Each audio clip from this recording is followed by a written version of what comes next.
शालिग्राम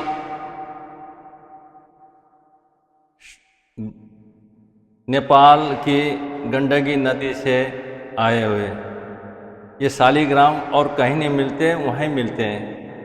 तो शालिग्राम का पहचान है ऐसे इस तरह के चिकनाहट होना चाहिए, तो शालिग्राम के पहचान है। तो शालिग्राम के आज हम उदाहरण दे रहा हूँ कि शालिग्राम को किस तरह के स्नान करते हैं और उनके बारे में।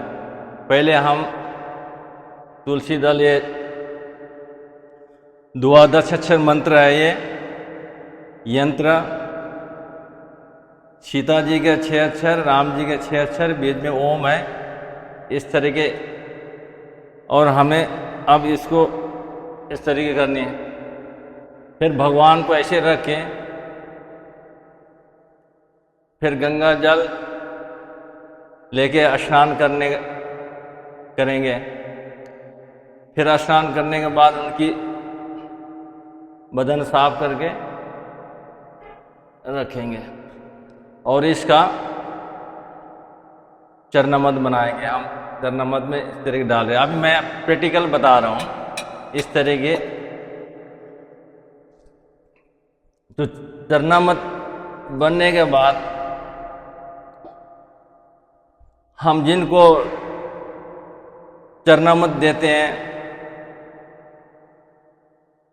अकाल मृत्यु हरणम सर्वव्याधि नाशम विष्णु पादुकम पीत्वा शीर्षा धारयेयम, इस तरह के मंत्र बोल के हम जैसे 3 बार अजवानी लेके नेत्र में, सिर में, तो इस तरह के लेना चाहिए। जीभ से नहीं चाटना चाहिए, जीभ से नहीं चाटना चाहिए। और पीने के बाद सिर में नहीं लगाना चाहिए, क्योंकि पूरा शरीर जूठा हो जाते हैं, इसलिए ऊपर से ऐसे ग्रहण करना चाहिए चरणामृत। तो चरणामृत इसलिए हम लोग देते हैं कि आप महाराज 1 बार भी दे सकते हैं, 2 बार भी सकते हैं, 3 बार ही क्यों देते हैं?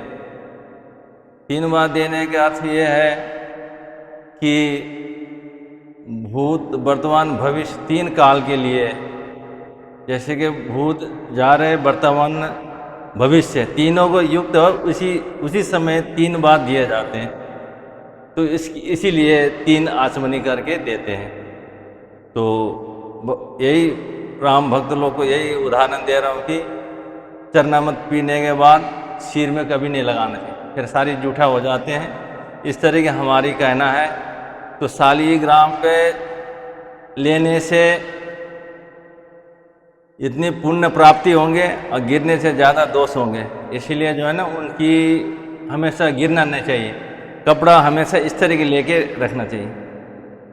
कपड़ा जैसे माताएं लोग होते हैं, अपने चुंदरी या दुपट्टा लेके इस तरह के लें और आँख में लेके ऊपर से ऐसे खाएं, पिए। तो इस तरह के चरणामृत के माध्यम बताया। और भगवान के मत्था, जैसे माता लोग नाना प्रकार की मत्था टेकते हैं, किस तरीके टेकते हैं। मत्था टेकने की एक उदाहरण बताता हूँ कि उनके किस तरह की मत्था टेकना चाहिए। उनकी जिस तरह के, इस तरह के भगवान के आगे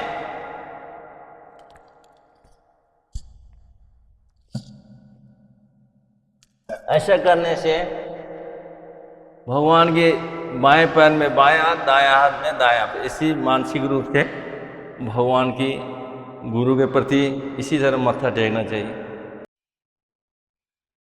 देखिए, शालिग्राम के कई रूप होते हैं। एक इस तरह के चक्र शालिग्राम की, देखिए। दूसरी इस तरह के होंगे, देखिए,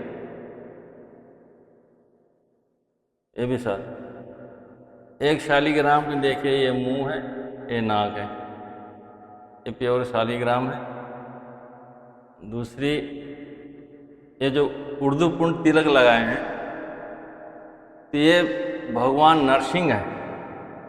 नरसिंह के मुंह देखिए, दांत है, ये है, भगवान नरसिंह शालिग्राम है। ये ऐसा शालिग्राम किसी के पास नहीं है। दूसरी, इसीलिए शालिग्राम के चरणामृत पीने से रोग व्याधि दूर हो जाएंगे, ऐसा कोई दुर्घटना से आपको बचाव होंगे, अकाल मृत्यु से बचेंगे। इसलिए चरणामृत के महत्तम है, चरणामृत जरूर ग्रहण करना चाहिए। तो इसलिए हम मंदिर में इसी तरह हम उदाहरण देते हैं कि राम भक्त हो, श्रद्धालु, आस्था भक्ति जिनका हो, इस तरह के जो है भगवान की चरणामृत पीने से कई व्याधि शरीर दूर हो जाती है। तो पहले भी उदाहरण दे दिए भगवान नरसिंह का, ये उर्दू पूर्ण तिलक लगाए। तो इसी तरह आज शालिग्राम के महत्व बता रहा हूँ कि लोगों को जानकारी होना चाहिए कि हाँ, हमारे सनातन धर्म किस तरीके पता लगना चाहिए।